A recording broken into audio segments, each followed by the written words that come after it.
أشهد أن لا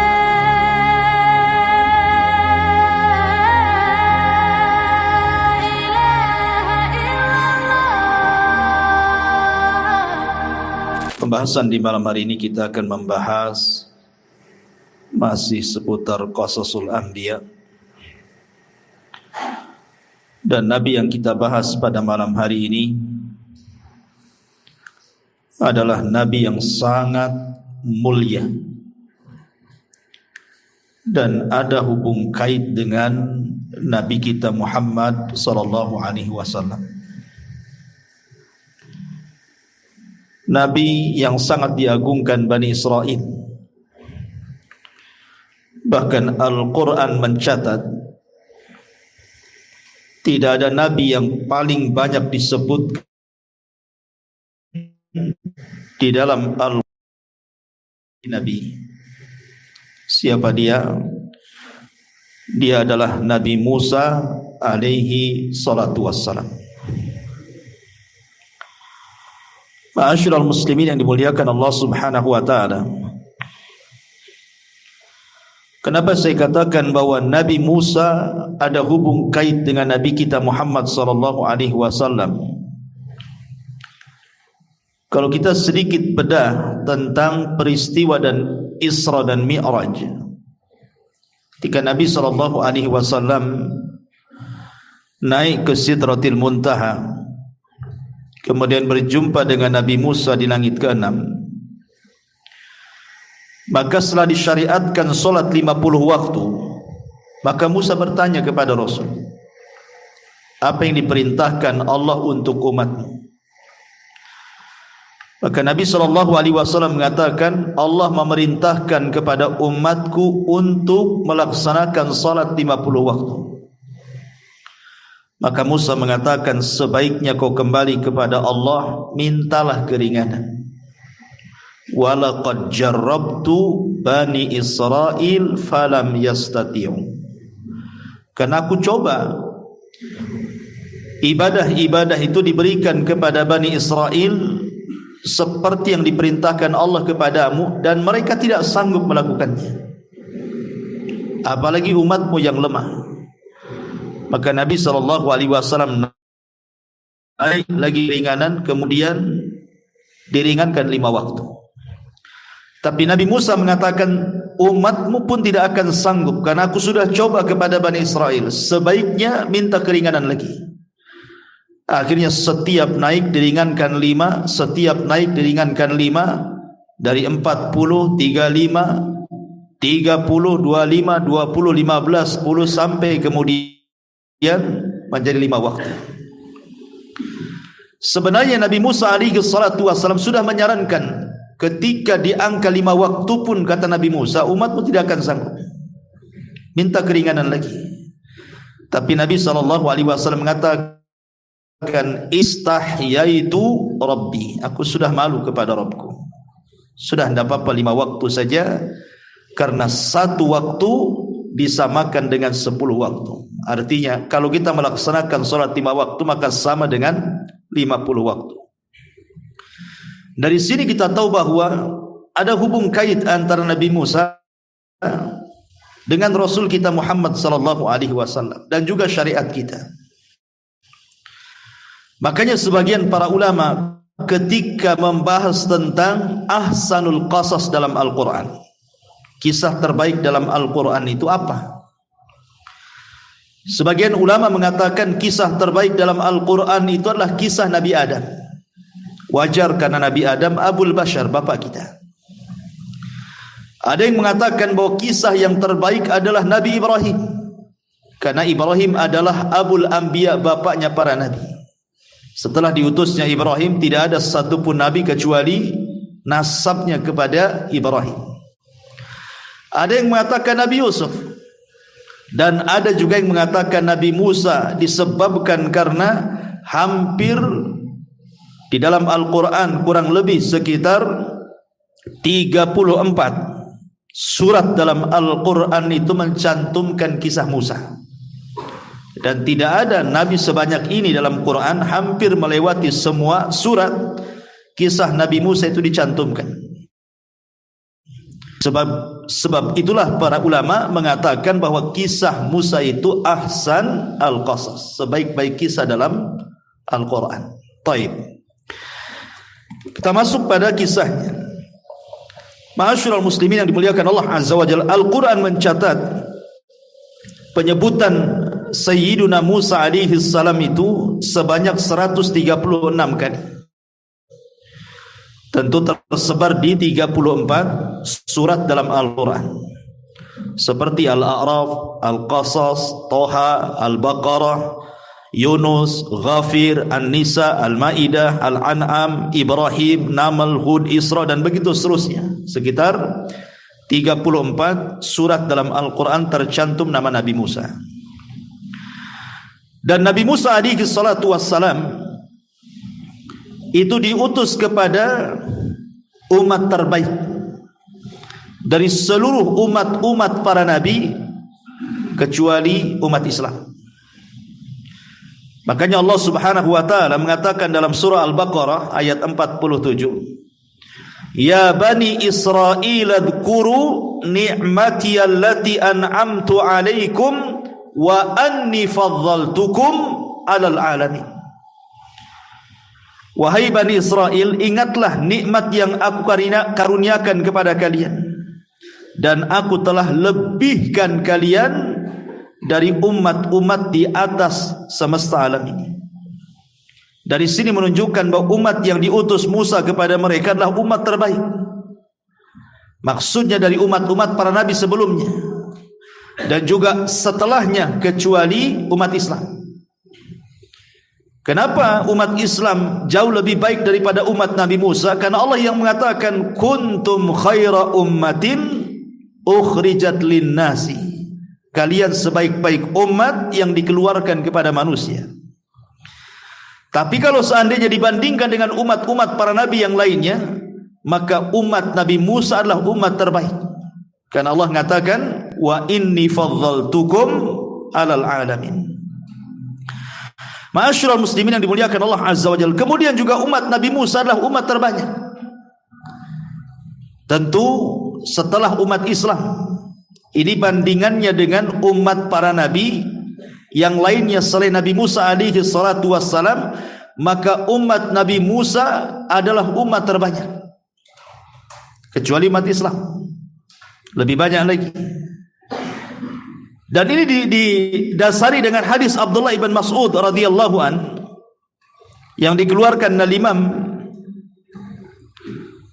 Al-Bukhari dan yang lainnya, atau dari hadis Abdullah ibn Abbas radhiyallahu anhuma dari yang dicantumkan dari Al-Bukhari dalam sahihnya, ketika Nabi SAW bermimpi diperlihatkan umat yang sangat banyak. Kemudian Nabi SAW mengatakan fadhanantu annahum ummati, kusangka itu umatku katanya. Tapi kemudian dikatakan bukan umatmu, tetapi itu Musa dan kaumnya. Tapi ketika Nabi melihat ke tempat lain, rupanya ada umat yang jauh lebih banyak lagi. Maka dikatakan kepada Rasul, yang itu umatmu. Yang lebih banyak lagi itu umatmu. Di antara mereka ada 70.000 yang masuk surga tanpa hisab dan adab. Kemudian Rasul menyebutkan sifat-sifatnya. Pertama, alladzina la yastarqun, tidak minta diruqyah. Wala yaqtaun, tidak menggunakan kai dalam pengobatan besi yang dibakar. Wala yatatayyarun, tidak tatayyur, menganggap sial dan untung kepada sesuatu. Wa ala rabbihim yatawakkalun, dan orang-orang yang senantiasa menambatkan tawakal hanya kepada Allah Azza wa Jalla. Tapi kalau seandainya dibandingkan dengan umat-umat selain umat Islam, maka umat Musa adalah umat terbanyak dari seluruh umat-umat para nabi. Ma'asyiral muslimin yang dimuliakan Allah Azza wa Jalla, masalahnya Nabi Musa itu banyak diuji melebihi nabi-nabi yang lainnya, di mana umatnya yang paling banyak selain umat Islam itu berbagai macam tipikal. Jadi Musa dihadapkan kepada orang itu dengan berbagai macam tipikal, kemudian juga berbagai macam pemahaman, kemudian keras kepala mereka. Bani Israel, sampai-sampai disebutkan di dalam hadis Nabi sallallahu alaihi wasallam ketika Nabi sallallahu alaihi wasallam dalam perang Hunain, ya Rasul itu kan membagi-bagikan harta ghanimah ke sebagian orang-orang pembesar Quraisy yang baru masuk Islam. Seperti Nabi sallallahu alaihi wasallam membagikan kepada Aqra ibn Habis 100 ekor unta. Kemudian Uyainah 100 ekor unta, Abi Sufyan 100 ekor unta, dan banyak lagi para pembesar Quraisy yang baru masuk Islam. Itu mendapatkan ghanimah banyak. Adalah seseorang kemudian nyeletuk dan mengatakan, tidak adil sekali Muhammad itu membagi-bagi ghanimah, katanya. Kok gitu caranya? Adalah seorang sahabat mendengar dan mengatakan, wallahi la ukhbiranna an-nabiy sallallahu alaihi wasallam. Kenapa kau berani ngomong begitu? Nabi tidak adil. Aku akan sampaikan ucapanmu kepada Nabi. Akhirnya Nabi mendengar dan mengatakan, faman ya'dil idza lam ya'dilillahu wa rasuluh. Siapa lagi yang lebih adil kalau Allah dan Rasulnya Anda katakan tidak adil, katanya. Disitulah Nabi Rasul sallallahu alaihi wasallam memuji Nabi Musa dan mengatakan, rahimallahu akhi Musa laqad udhiya katsiran fasabara. Semoga Allah merahmati Nabi Musa, sungguh banyak ujiannya tapi dia pun sabar. Berarti aku pun harus sabar seperti yang dialami Nabi Musa alaihi salatu wassalam. Karena ujian Nabi Musa itu dari Bani Israel luar biasa, ikhwan. Bukan hanya menentang dakwahnya, kadang beriman, kadang kufur, minta mukjizat dan yang lain sebagainya, sampai membicarakan masalah privasi Nabi Musa. Seperti mamanya Bani Israel kan kebiasaan mereka mandi rame-rame di sungai kayak orang desa lah zaman dulu kan. Nabi Musa tidak mau karena Nabi Musa punya sifat malu, tidak mau rame-rame kalau mandi. Akhirnya umatnya Bani Israel menuduh Nabi Musa itu punya penyakit. Masa tidak mau rame-rame mandi kok nyendiri? Kalau bukan punya penyakit, punya apa tuh?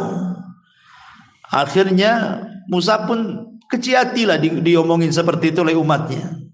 Tapi Allah subhanahu wa ta'ala ingin membela Nabi Musa. Suatu hari Musa mandi, dia letakkan kainnya di atas batu, batunya pula lari, batunya jalan.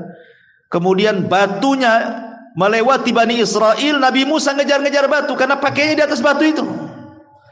Kemudian Bani Israel melihat bagaimana tubuhnya Nabi Musa yang indah, yang kekar dan begitu seterusnya. Dari situlah Allah hendak mematahkan tuduhan Bani Israel kepada nabinya Musa alaihi salam, sampai kepada masalah privasi gitu ya, mereka itu menguji nabinya. Ma'asyiral muslimin yang dimuliakan Allah azza wa jalla. Adapun Nabi Musa pertama diutus kepada Firaun, nanti kita akan jelaskan, seorang raja yang mengaku dirinya Tuhan, sebagaimana disebutkan dalam surah An-Nazi'at ayat 24, faqala ana rabbukumul a'la, saya adalah Rabb kalian yang maha tinggi. Kemudian terulang dalam surah Al-Qasas 38, Fir'aun mengatakan, wa qala fir'aunu ya ayyuhal mala' ma alimtu lakum min ilahin ghairi. Fir'aun pun berkata, wahai para pembesar kaumku, aku tidak mengetahui ada Tuhan bagi kalian selain aku. Jadi Musa diutus kepada raja yang mengaku Tuhan. Kemudian juga diutus kepada Bani Israel yang sangat degil dan keras kepala. Ma'asyiral muslimin yang dimuliakan Allah azza wa jalla. Taib, dari mana kita mulai kisah Nabi Musa ini? Kisah Nabi Musa ini kita mulai dari kisah Nabi Ibrahim alaihi salatu wassalam. Salah satu penggalan kisah Nabi Ibrahim itu, Ibrahim ketika tidak sanggup berdakwah di Irak, maksudnya kepada Namrud dan orang-orang Babylon yang ada di Irak, maka Ibrahim pun hijrah meninggalkan Irak menuju Palestina.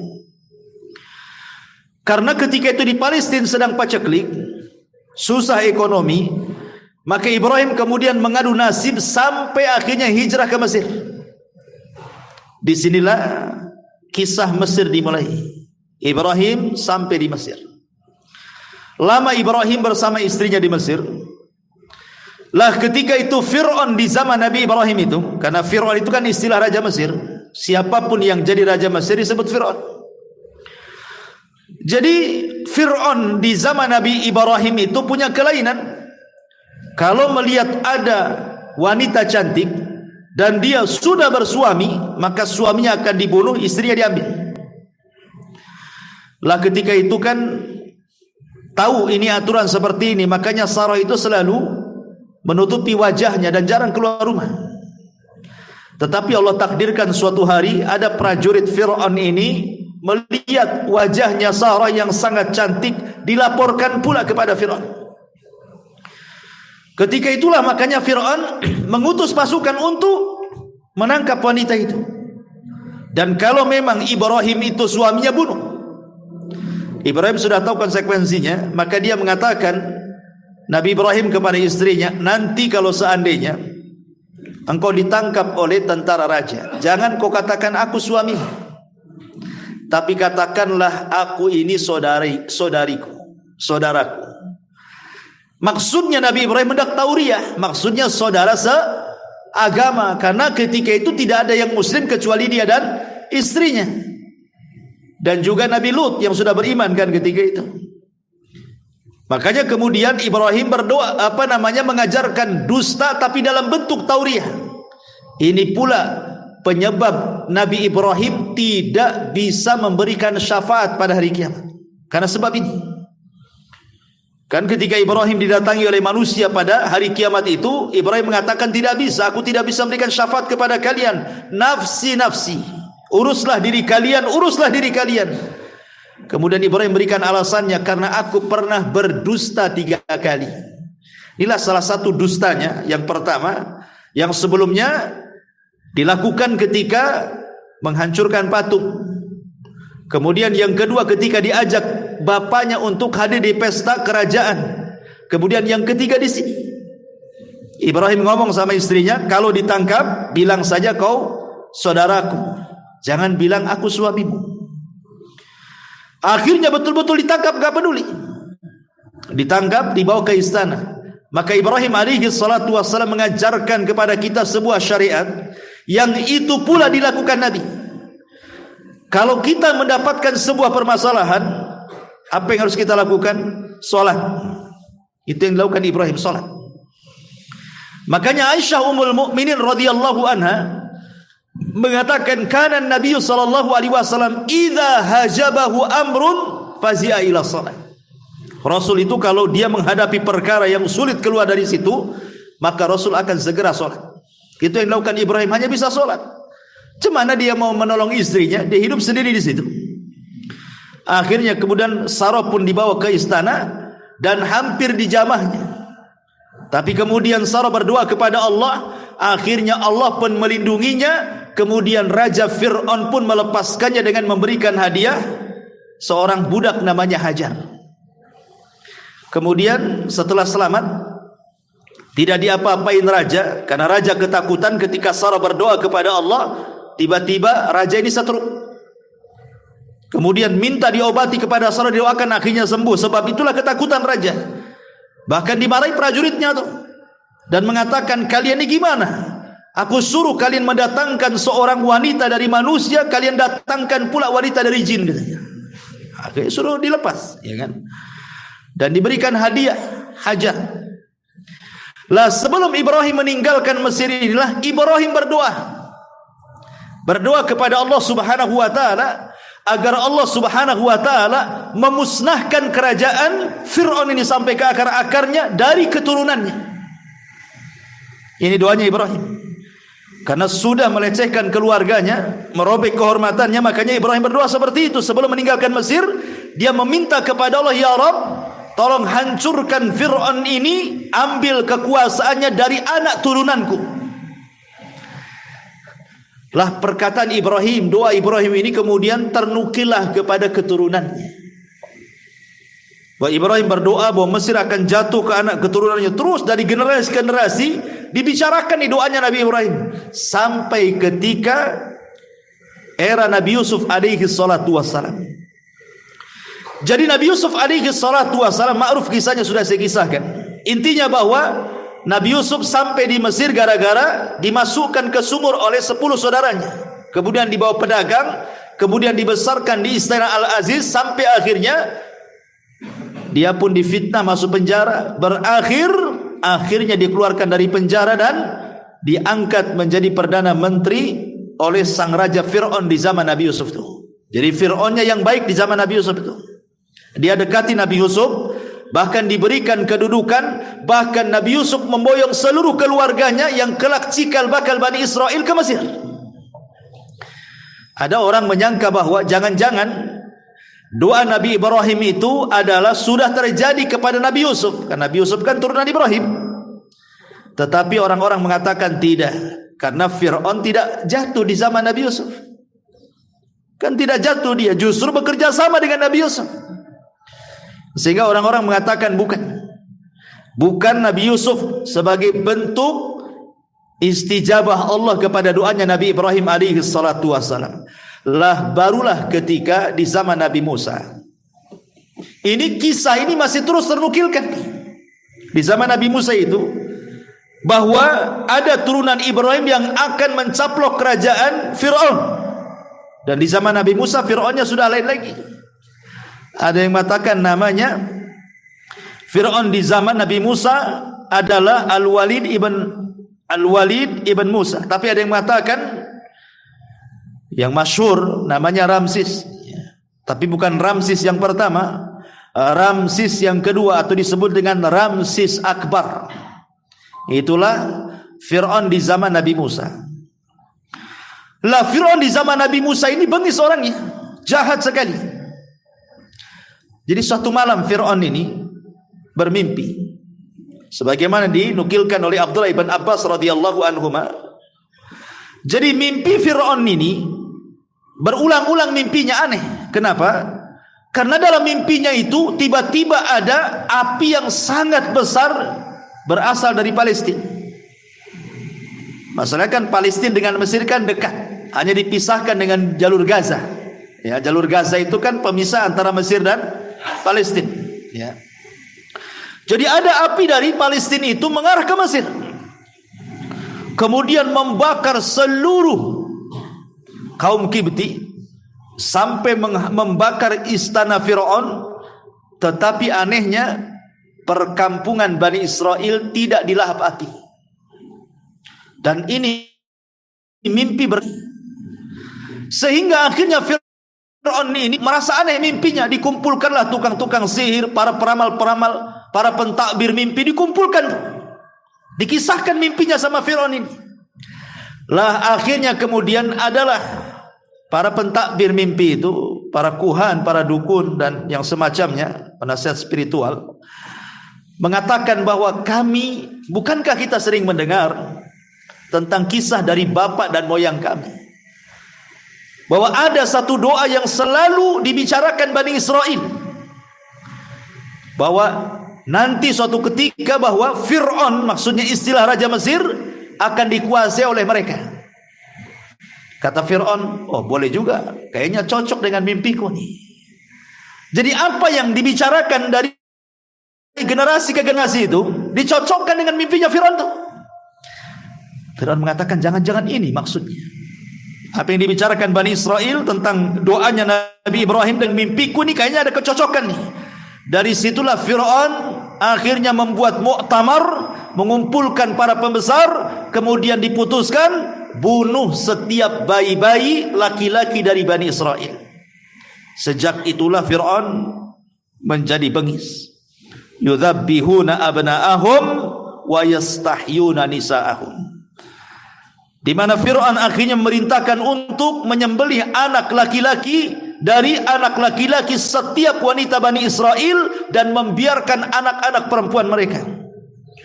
Kemudian mulailah terjadi pembunuhan setiap hari itu. Ma'asyiral muslimin yang dimuliakan Allah Azza wa Jalla, tentu kaum Kibti senang mereka dengan apa yang diputuskan Fir'aun. Kenapa? Karena sebelum Fir'aun ini jadi raja, dinobatkan menjadi raja, ya kan? Antara Bani Israel di Mesir itu kan terjadi ada dua kabilah. Satu kabilah Bani Israel, turunan Nabi Allah Ya'qub alaihi salam, yang sudah turun menurun dan akhirnya membesar dan banyak jumlahnya di Mesir itu. Yang kedua kaum Kibti, kaum Akbat, kaumnya Fir'aun. Jadi selalu perang nih antara Bani Israel dengan kaum Akbat ini, selalu perang. Tetapi Allah takdirkan kaum Akbat atau kaum Kipti itu mampu mengalahkan Bani Israel, sehingga mereka kemudian diperbudak oleh kaum Akbat ini. Lah ketika kemudian Fir'aun dinobatkan menjadi Raja Mesir, Fir'aun ini mulailah makin ganas. Sudah mereka diperbudak oleh kaum Akbat, ditambah-tambah Fir'aun kemudian memfatwakan untuk membunuh setiap bayi Bani Israel. Lengkaplah penderitaan Bani Israel. Subhanallah, ya. Entah berapa tahun, Al-Quran tidak menyebutkan tahunnya. Mereka diperbudak, mereka disiksa, dibantai anak laki-lakinya. Yang jelas bahwa tidak disebutkan berapa tahun. Ketika kemudian yang anak laki-laki sudah nggak ada, anak perempuan makin banyak di mana-mana dan membesar, sementara yang laki-laki orang tuanya sudah pada kakek-kakek, sudah tua-tua, sudah tidak bisa bekerja. Mulai mikirlah kaum Kipti ini. Lihat Bani Israel yang suka bekerja sudah tua-tua, yang anak perempuan makin besar, anak laki-laki pula tak ada yang bujang-bujang. Lalu siapa yang akan kita gunakan untuk bekerja membangun Mesir ini? Karena kan budak-budak Bani Israel itulah yang kemudian dipaksa oleh kaum Kipti bekerja, membangun jalan, membangun istana, membangun gedung, membangun macam-macam gitu. Nah kalau yang tua-tuanya kemudian mati, tidak mungkinlah perempuan-perempuan itu bekerja seperti laki-laki. Akhirnya kemudian diputuskan bagaimana kalau aturan pembunuhan bayi laki-laki itu dirubah. Dengan cara apa? Kita bunuh 1 tahun, kita biarkan 1 tahun. Tahun ini nih, ya 2024 bunuh, 2025 biarkan, 2026 bunuh, begitu. Ya, dibuat selang-seling setahun. Lah Allah takdirkan ma'asyiral muslimin yang dimuliakan Allah Azza wa Jalla, di tahun yang tidak ada pembunuhan, di sini lahir bakal seorang nabi, namanya Harun alaihi salam, lahir di sini. Selamat dia, nggak ada pembunuh. Kan itu. Tetapi kemudian setelah Harun lahir, qadar Allah kemudian ibunya hamil lagi. Ketika kemudian membesar, rupanya melahirkan di tahun ketika terjadi pembantaian.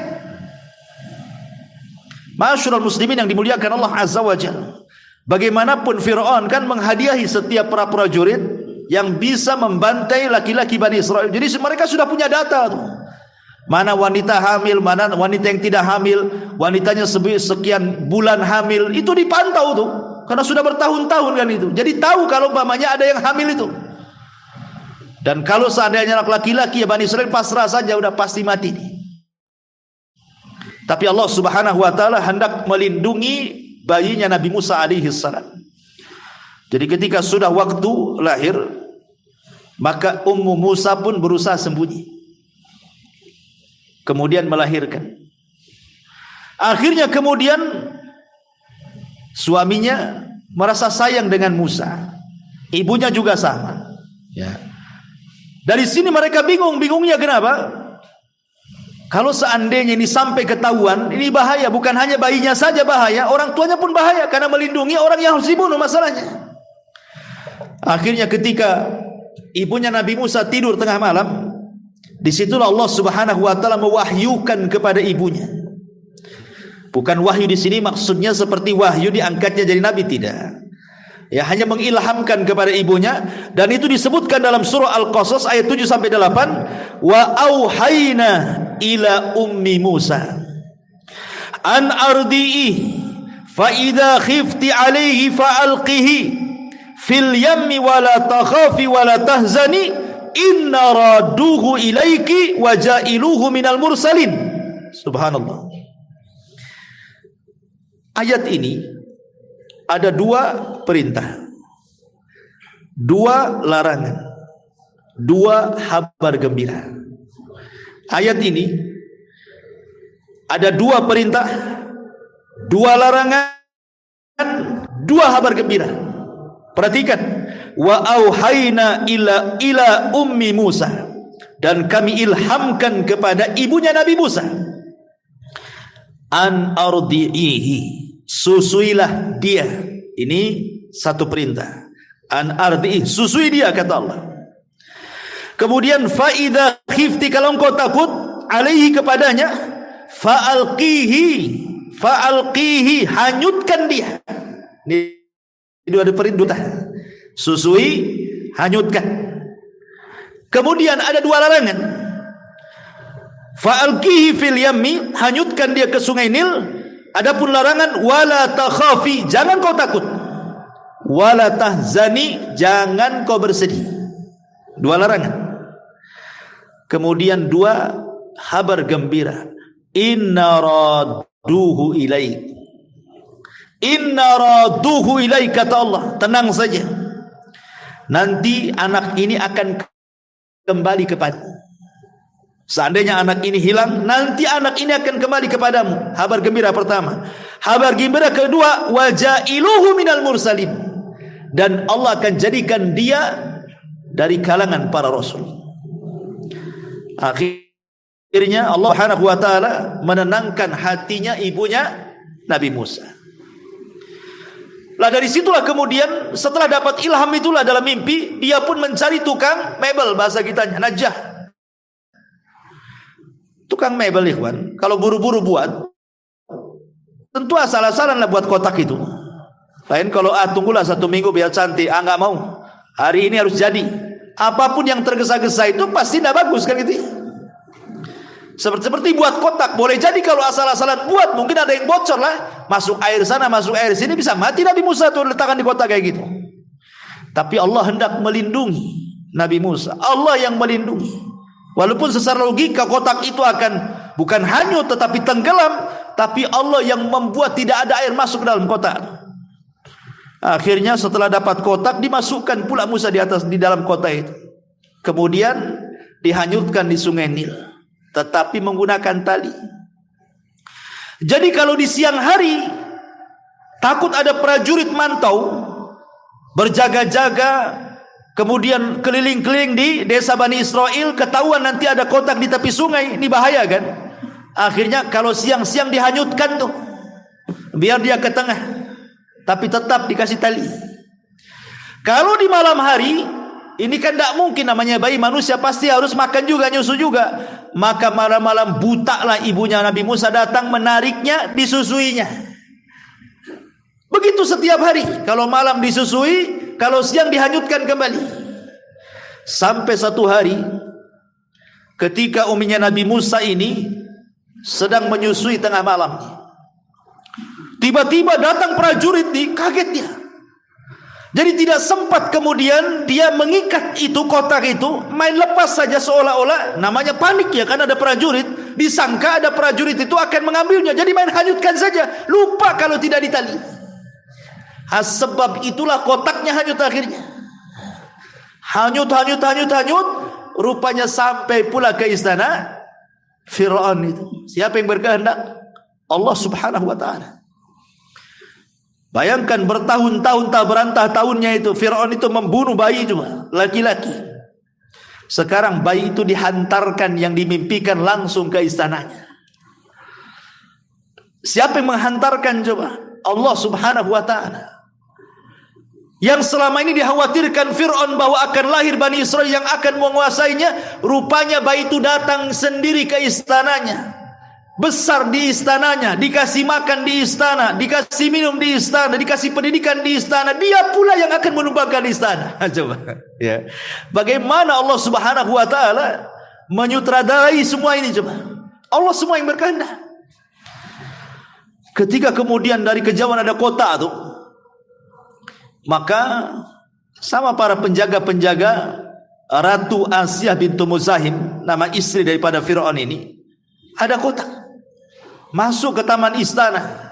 Akhirnya mereka pun melihat kotak itu rupanya hanyut ke mana? Ke pinggir. Mereka tidak mengambil, tidak berani mengambil.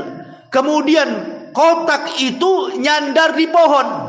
Jadi pinggir istana itu ada pohon besar. Kotaknya itu nyandar di pohon. Tidak ada yang berani nyentuh.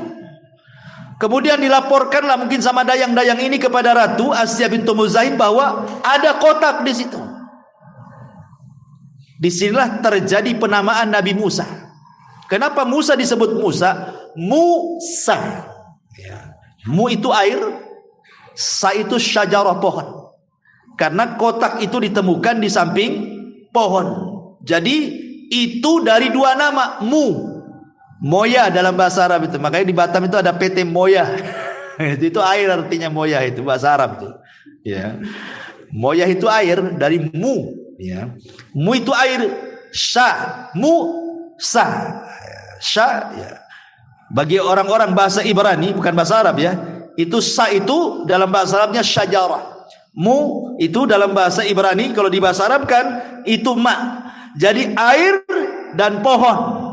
Ya, karena kotak itu ditemukan di pinggir pohon, maka orang-orang menyebutnya Musa, Musa, Musa gitu ya. Ada kotak di pinggir pohon, ada kotak di pinggir pohon gitu. Maka sejak itulah Musa disebut Musa karena kotaknya itu didapati di pinggir pohon dekat air itu.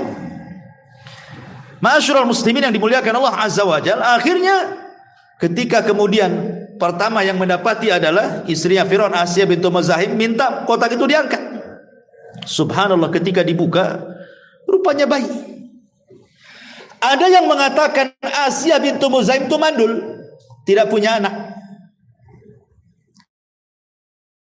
Dan wanita yang cantik dan Firaun sangat cinta dengan istrinya Asiyah bintu Muzahim. Ada yang mengatakan bahwa dia banyak anak tapi semua perempuan, tidak punya anak laki-laki. Sehingga ketika melihat anak laki-laki, Allah masukkan perasaan cinta kepada Asiyah sehingga langsung dipeluknya.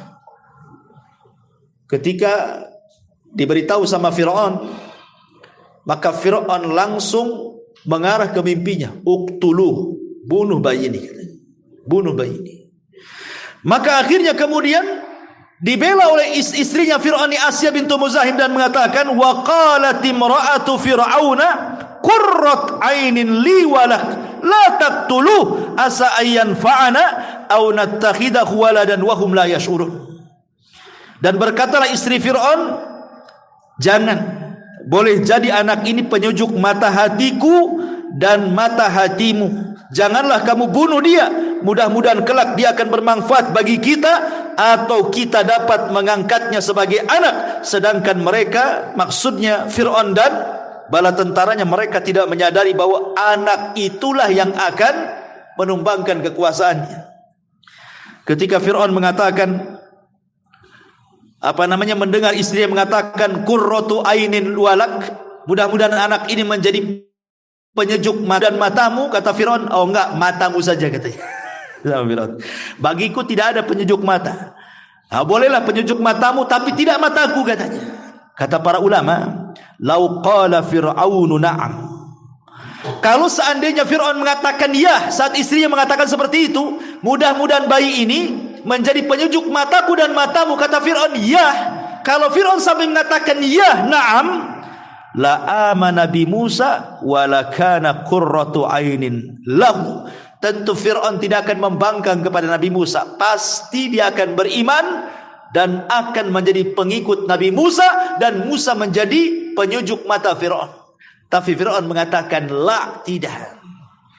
Sebab tidaklah, terkadang al-qadha ataupun qadar mukallafun bil kalam. Terkadang takdir Allah itu ada keterkaitan dengan ucapan manusia. Ya, makanya hati-hati kalau ngomong. Makanya di orang-orang awam tuh ada istilah, kadang-kadang ngomong itu bagian daripada doa katanya. Makanya hati-hati kalau bicara itu, bisa jadi doa gitu ya. Ini buktinya Firaun nih. Kadang ada betulnya juga ucapan orang-orang di luar sana kan. Hati-hati kalau ngomong, kadang-kadang ngomong itu jadi doa. Nah, buktinya nih Firaun. Ketika dia mengatakan la, tidak, cukup penyejuk matamu saja bukan aku, maka selama itu Firaun menjadi musuh Nabi Musa dan mati su'ul khatimah. Tidak menjadi penyejuk bagi Firaun sama sekali, tapi justru bagi istrinya ya. Karena dia mengatakan seperti itu, maka Asiyah menjadi manusia atau wanita terbaik dunia dari 1 dari 4 wanita yang ada di dunia. Pertama, dia Asiyah bintu Muzahim. Yang kedua, Maryam bintu Imran. Yang ketiga, Khadijah bintu Khuwailid. Yang keempat, Fatimah bintu Rasulullah sallallahu alaihi wasallam. Inilah yang dikatakan Imam Mujahid, kamula minar rijali katsirun wa lam yakmul minan nisa illa arba'ah. Laki-laki sempurna banyak, tapi wanita sempurna cuma 4. Satu, Asiyah istri Fir'aun. Yang kedua, ibunda Isa Maryam bintu Imran. Yang ketiga, istri Nabi Khadijah bintu Khuwailid. Dan yang keempat, putri Nabi Fatimah bintu Allah SAW. Dan yang kelimanya, Aisyah Ummul Mukminin. Kata Rasulullah, perbedaan Aisyah dengan wanita-wanita yang lain seperti makanan tharid di antara seluruh makanan-makanan biasa. Ma'asyiral muslimin yang dimuliakan Allah Azza wa Jalla. Singkat cerita, akhirnya Fir'aun tidak jadi membunuh karena melihat istrinya sayang. Inilah tipe-tipe suami takut istri. Jadi apa-apa Fir'aun aja takut sama istri. Ma'asyiral muslimin yang dimuliakan Allah Azza wa Jalla. Akhirnya dibawalah ke istana. Ya namanya anak itu kan perlu nyusu, ikhwan. Asiyah tidak punya bayi kan tidak ada air susunya di tetenya. Sementara dayang-dayang istana pun subhanallah takdirkan tidak ada yang susunya mau diminum oleh Musa kecil ini. Akhirnya disembarakanlah. Disembarakan siapa yang air susunya mau diminum oleh Nabi Musa ini, Musa kecil, maka dia akan mendapatkan gaji sekian dan sekian. Sampailah berita ini ke rumah siapa? Ibunya Nabi Musa yang kehilangan kotak itu. Akhirnya kemudian berkatalah ibunya Nabi Musa ini ke saudaranya. Dia punya saudara namanya Hanna, ya. Ya Hanna, cobalah kau cari tahu tentang bayi yang disembarakan di istana Firaun itu. Allah katakan dalam surah Al-Qasas ayat 11, wa qalat li ukhtihi kussihi fabasurat bihi an junubin wa hum la yash'urun. Dan berkatalah ibunya Musa kepada saudaranya Musa yang perempuan. Jadi Musa itu punya saudara perempuan, saudarinya yang sudah agak besar. Kata ibunya, ikutilah dia, carilah kabarnya. Coba kok cari-cari kabar itu. Apakah itu Musa? Ya. Maka kelihatanlah olehnya Musa dari jauh, sedangkan mereka tidak menyadarinya. Ketika kemudian wanita-wanita ditolak, datanglah kemudian saudarinya Nabi Musa ini, masih kecil belasan tahun, ke istana, menawarkan bahwa boleh jadi ibuku dia bisa menyusui dan boleh jadi dia akan mau susu ibuku, katanya. Prajurit heran, kok ngomong begitu? Jangan-jangan kau tahu itu bayi siapa? Hal itu ya. Karena dia mengatakan bahwa pasti susu ibuku mau diminum dia. Jadi para prajurit ini curiga, kamu siapa kamu, kan begitu ya? Jangan-jangan kau tahu ini bayi mana ini? Jangan-jangan bayi-bayi Bani Israel ini. Tetapi Hanna ini cerdas, dia mengatakan tidak. Kami ini orang miskin. Ibuku orang miskin. Dia hanya ingin mengambil upah dari musui saja. Saya tidak tahu bayi itu bayi siapa, katanya kan. Akhirnya kecerdasan Hana tidak curiga, sadaqti, kau benar. Dari situ, kalau gitu panggil ibumu kemari, katanya. Subhanallah, persis seperti yang difirmankan Allah Subhanahu wa taala tadi, ya, bahwa Allah Subhanahu wa taala mengatakan inna raduhu ilaiki. Kami akan kembalikan dia Musa kepadamu, kan. Akhirnya diundanglah ibunya Nabi Musa. Orang enggak tahu kalau itu ibunya. Subhanallah, langsung mau, namanya ibunya, secara fitrahnya memang tahu itu ibunya, langsung menyusui. Akhirnya ketika melihat betul-betul mau Musa ini, Asiyah bintu Muzahim ngomong sama ibunya Nabi Musa, sebaiknya kau tinggal di istana, susui anak angkatku, jangan kau mau apa saja kami beri. Tapi menolaklah Musa, mengatakan tidak, kalau saya harus tinggal di istana, katanya. Kenapa? Aku punya suami. Ya, tidak mungkin aku tinggal di istana. Kalau kau mau, silakan. Ku ambil bayi ini, ku susui sampai 2 tahun di rumahku. Kalau kau tak mau, ya sudah, saya juga nggak mau, katanya. Karena kemudian saking sayangnya Asiyah bintu Muzahim, kalau gitu ya sudahlah, bawa saja Musa ke rumahmu. Biar saya entah seminggu sekali, sebulan sekali saya nengok ke sana, katanya. Sejak itulah Musa kembali ke rumahnya. Ketika Musa kemudian sudah besar gitu ya, dia pun sudah kenal siapa saudaranya Harun gitu ya. Sejak kecil-kecil sudah bermain. Ya, tetapi kan zahirnya orang-orang memandang Harun ini adalah anak Bani Israel, Musa ini anak angkatnya Fir'aun, orang-orang Kipti. Itu zahirnya kan begitu. Walaupun hakikatnya kakak beradik. Orang taunya Musa ini adalah kaum Kipti. Karena apa? Anak angkat raja, anak angkat Fir'aun kan. Akhirnya rumah yang miskin tadi menjadi kaya. Kenapa? Dapat gaji. Jadi nyusui anak sendiri dapat gaji dari kerajaan. Akhirnya dengan lahirnya Nabi Musa dapat berkah tersendiri kepada keluarganya. Lambat laun dia pula yang paling kaya di kampung itu. Digaji sama Firaun ya, sampai Musa besar. Ketika meninggal remaja barulah kemudian pindah ke istana Firaun. Isulah kemudian dapat pendidikan yang luar biasa. Ada yang mengatakan usianya sampai 40 tahun di istana Firaun. Sampai ketika 40 tahun maka Allah Subhanahu wa taala mengutus dia menjadi Nabi dan Rasul. Masalahnya ada yang mengatakan bahwa ketika Musa sudah besar, sudah dewasa, sudah anak muda tuh, ada kasus ya. Jadi ketika Nabi Musa alaihi salatu wassalam kemudian berjalan-jalan ke ganggang kota Madinah, sudah jadi anak raja kan, anak angkat. Dia anak satu-satunya laki-laki. Firaun dah punya anak laki-laki, semua anak perempuan ya. Jadi disayanglah. Sebenarnya Fir'aun itu sudah 2 kali akan membunuh Nabi Musa ketika kecil.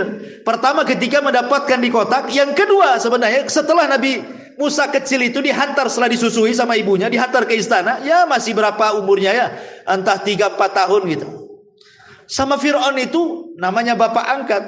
Ya masih adalah sayang dengan anak angkat tuh. Digendong, diangkat ke atas, diangkat ke bawah. Pas diangkat ke bawah nih, entah kenapa kemudian tangannya Nabi Musa ini menjambak janggut Fir'aun, kemudian copot 5 helai. ini bayi kok bisa keras gini kayak orang dewasa nih, jambak janggut ini kan. Sampai hampir tersungkur Fir'aun itu, bahkan helaian janggutnya sampai rontok. Ingat ikhwan, Fir'aun kapan? Masa janggutnya bisa rontok Tuhan? Kan itu ya.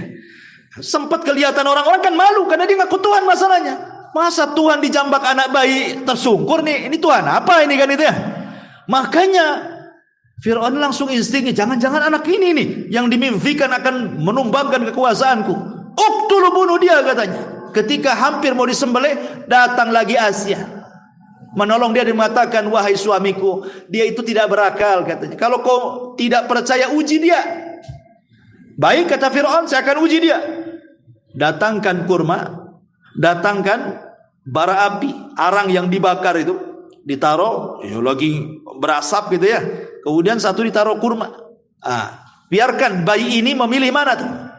Kalau dia memilih kurma berarti berakal, bunuh dia. Kalau dia malah makan bara api, ya memang enggak berakal, ya namanya bayi.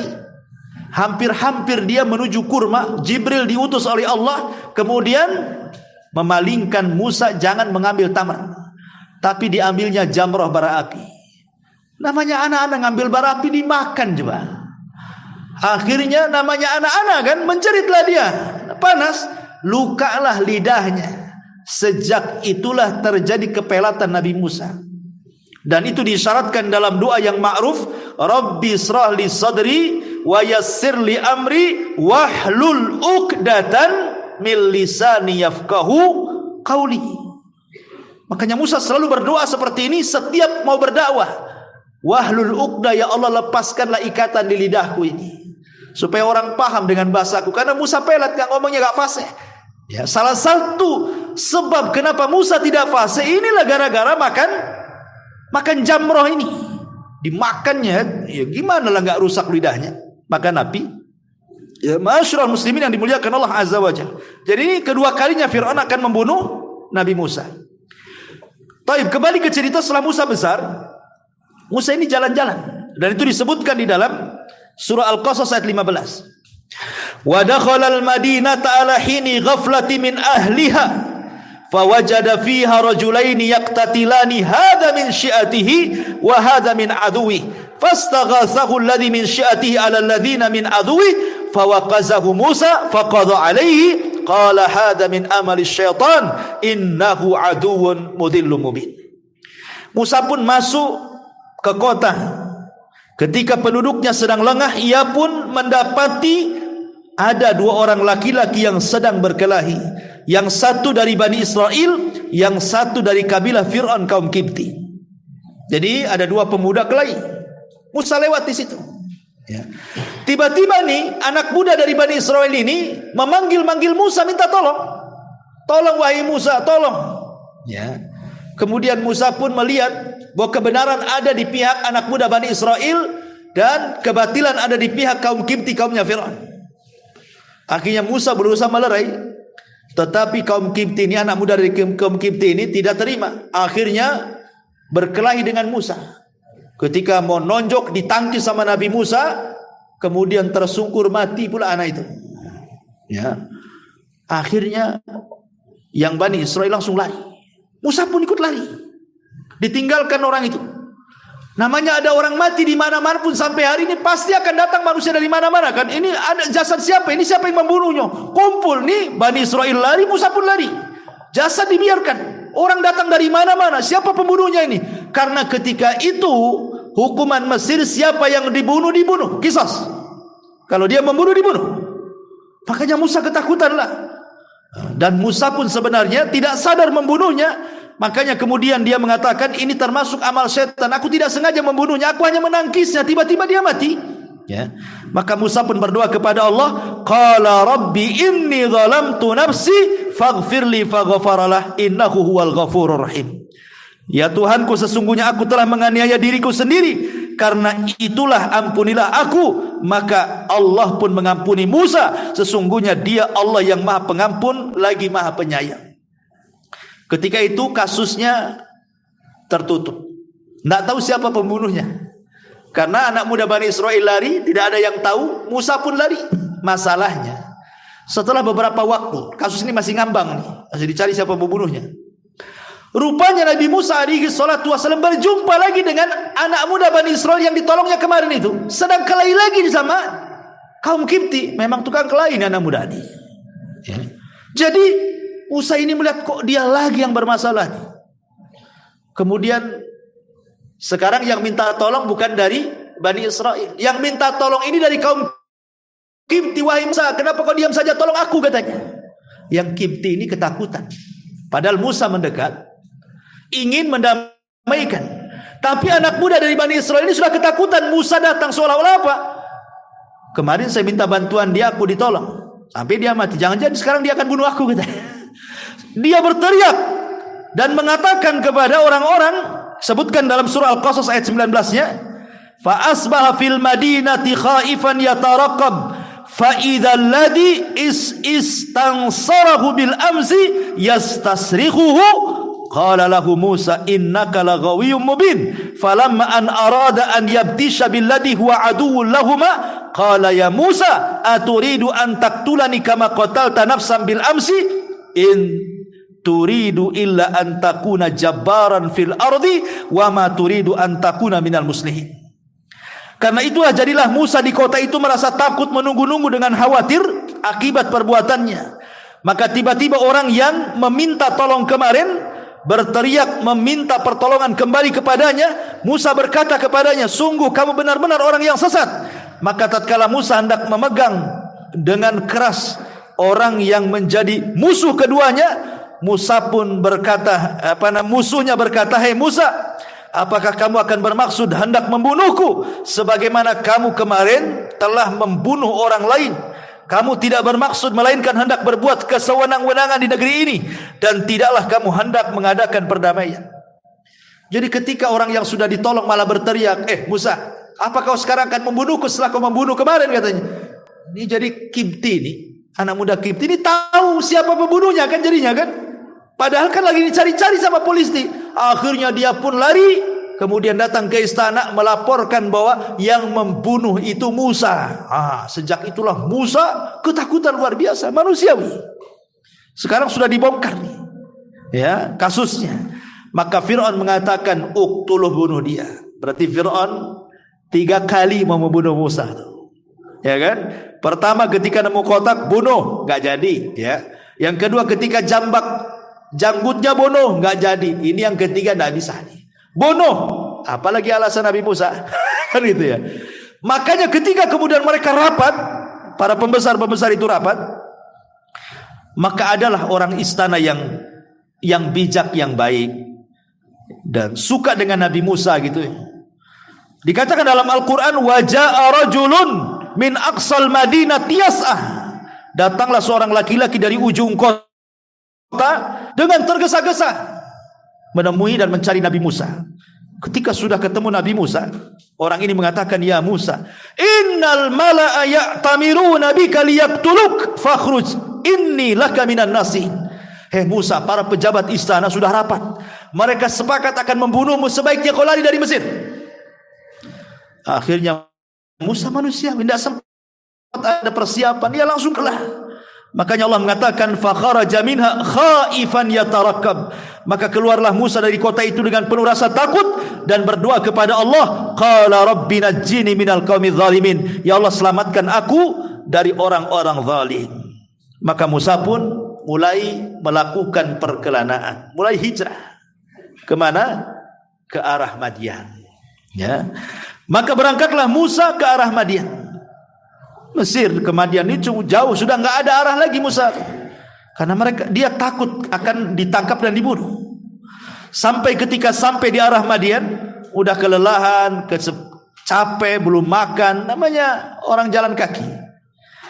Tiba-tiba dia melihat kok ada antrian orang ngambil air. Ada apa ini? Orang ngantri bawa ember ngambil air dari sumur tuh. Iya. Rupanya paling di belakang itu ada dua wanita ikut ngantri di belakang. Dia tidak mau bersama laki-laki, agak jauh. Akhirnya Musa alaihi salatu wassalam melihat kasihan. Ini enggak imbang, ini yang antri laki-laki, ini perempuan berdua. Langsung dia bergegas, insting menolongnya langsung ada. Langsung kemudian dia minta kepada wanita itu bejananya dan disuruh wanita itu menyingkir. Dia yang kemudian ngantri. Sampai akhirnya kemudian giliran dia, diambil air itu. Akhirnya kemudian ketika sudah dapat air, dia datangi wanita itu, tetap mengatakan, biar saya hantar air ini ke rumahmu. Maka Musa pun berjalan di depan, kemudian dua gadis itu berjalan di belakang sambil mengarahkan jalan. Ya. Akhirnya sampailah kemudian di sebuah rumah, dan rumah itu adalah milik seorang rajulun saleh, orang saleh dari bangsa Arab, namanya Syuaib. Ya, ingat di sini bukan Syuaib Nabi. Karena ada bahasa dari kisah-kisah ahli kitab Israiliyat mengatakan bahwa Syuaib di sini seorang nabi. Artinya Nabi Musa itu punya menantu, Syuaib punya menantu Nabi Musa, dua-duanya nabi, bukan. Syuaib di sini bukan nabi, tapi rajulun saleh, orang-orang saleh. Dan ini menunjukkan apa? Nabi Musa istrinya orang Arab. Ya, dia orang Mesir, Madian ini Arab. Sejak itulah Bani Israel, kenapa nanti kisahnya setelah kisah ini panjangnya berikutnya, kenapa Bani Israel itu tidak suka dengan Nabi Musa dan suka dengan Harun? Karena Harun itu murni hidup dari di zaman hidup dari lahir sampai meninggal di tengah-tengah Bani Israel. Bagi mereka Harun itu adalah Bani Israel. Tetapi mereka memandang Musa itu dari kecil tidak pernah bersama mereka. Walaupun dia bayi Bani Israel, tapi sejak kecil hidup di mana? Di istana Firaun bersama kaum Kipti kan. Kemudian setelah dia kabur ke Madian, hidup sama orang Arab lagi, nikah sama orang Arab lagi di Madian. Sehingga ketika pulang dari Madian, barulah kemudian menjadi Nabi dan Rasul Bani Israel. Sejak itulah Bani Israel kurang serak dengan Nabi Musa itu, dan seraknya dengan Nabi Harun. Makanya ketika kematian Nabi Harun yang janggal, mereka menuduh Musa itu yang membunuhnya.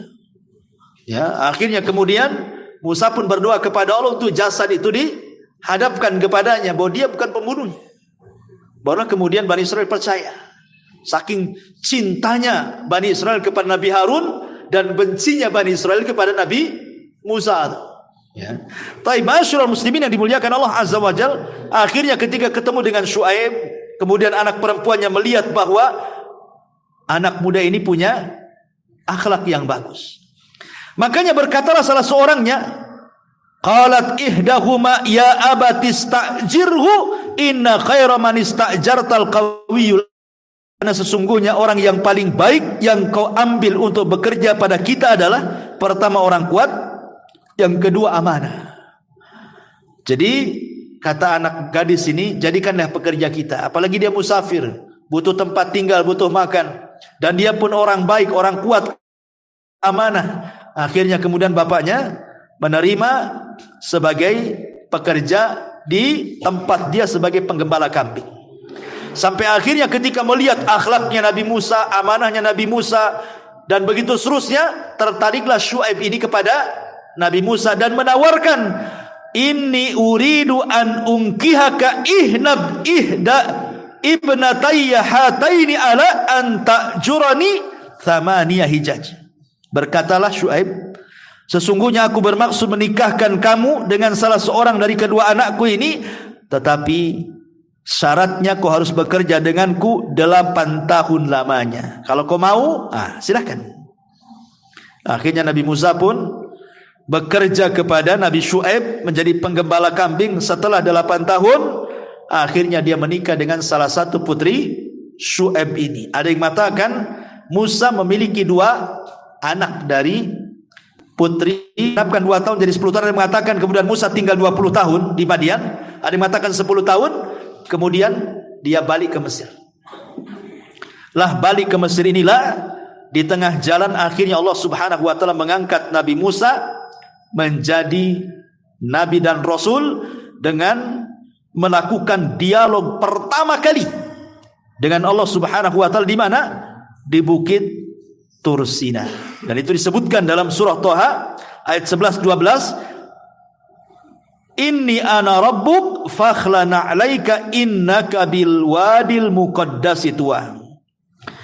Hai Musa, sesungguhnya aku adalah Tuhanmu, maka tanggalkanlah kedua sandalmu, sesungguhnya kamu berada di lembah yang disucikan.